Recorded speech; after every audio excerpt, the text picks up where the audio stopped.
incredible Indian summer in Paris this year, which just gets our hunting and gathering instincts going. So we've come out to the Forêt de Fausses Reposes, which is a forest that lies on the old road from Paris to Versailles, running parallel to the freeway that now takes you out there much faster, but the drive is just gorgeous. And so is the forest, as you can see, a forest of chestnut trees, which is what we're here to collect.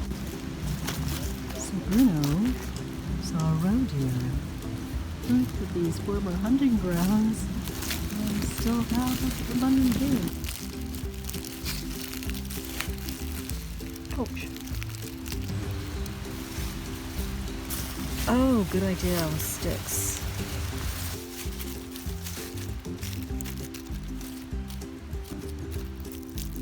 We're using the two-stick method developed by Bruno. They're not very big. Oh, here's some nice plump ones. Oh.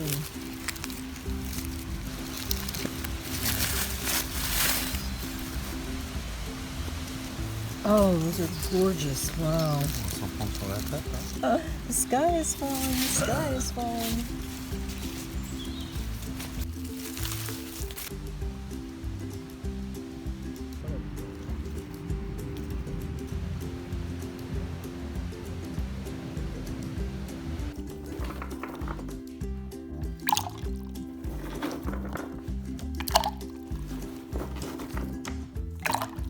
When you get them home, you'll want to plop them in water and discard any that float.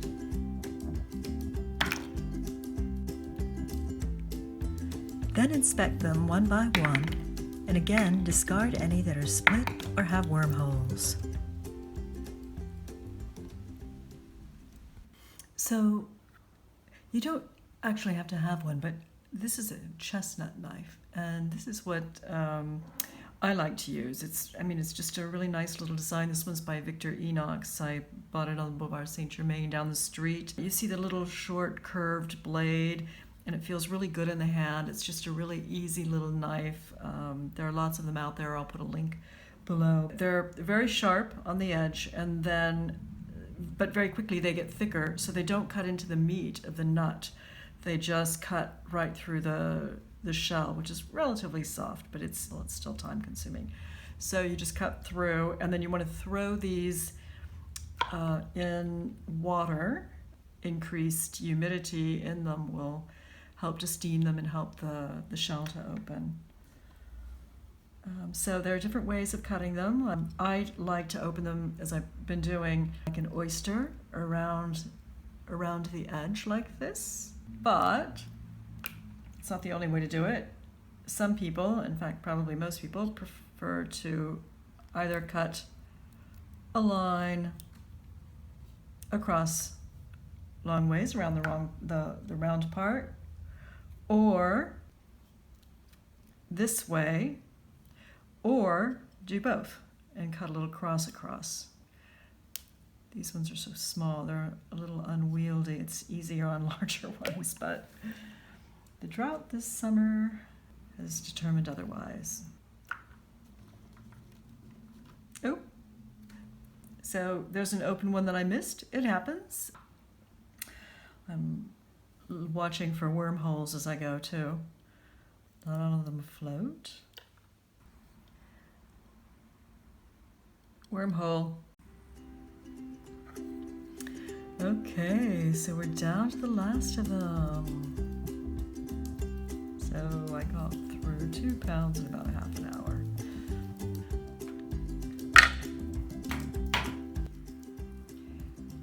While we're waiting for the fire to form coals, I thought we could talk about chestnut pans.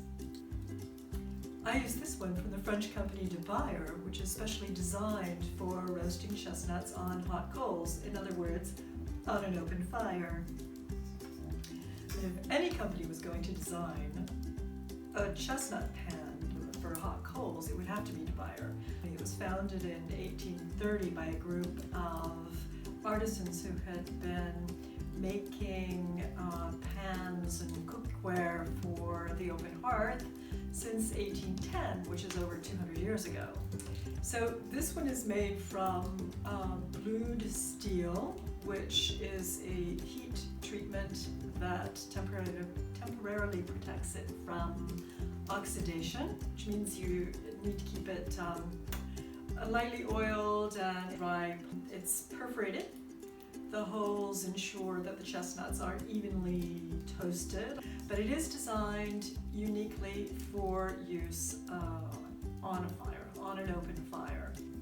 If you don't have a fireplace or a fire pit, I do have another solution that I use on my gas stove top. And it's another product by DeBuyer. I'm not being sponsored by DeBuyer, I wish. I just like their products. So what I use on the stove top is their pizza pan, which is perforated in almost exactly the same way. It's great for pizzas, but I also use it for chestnuts on the stove top. So it's just another solution in case you don't have a fireplace, but you do have a gas stove. Anyway, I'll put links for both of these products in the description below. And now I think we're going to be able to do our chestnuts.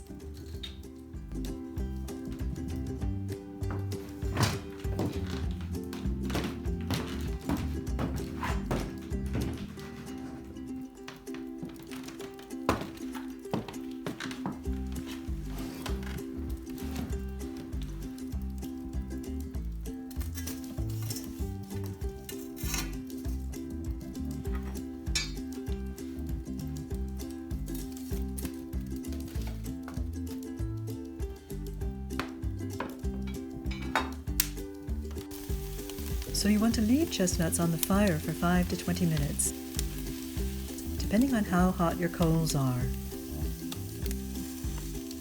Be sure to shake them often. You may have to try one or two to see when they're ready.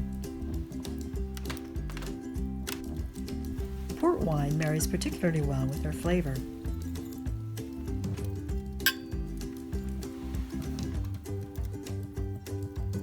In fact, one way to serve them is to mix them up, still piping hot, in a reduction of port. Let me know if you'd like the recipe.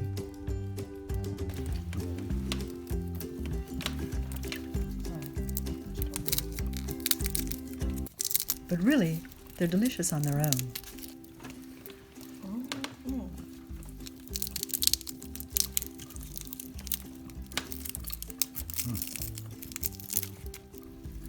Do share your own chestnut tips in the comments below, and give this video a thumbs up if you'd like to see more on chestnuts or foraging in France. And to be sure not to miss it, don't forget to hit subscribe.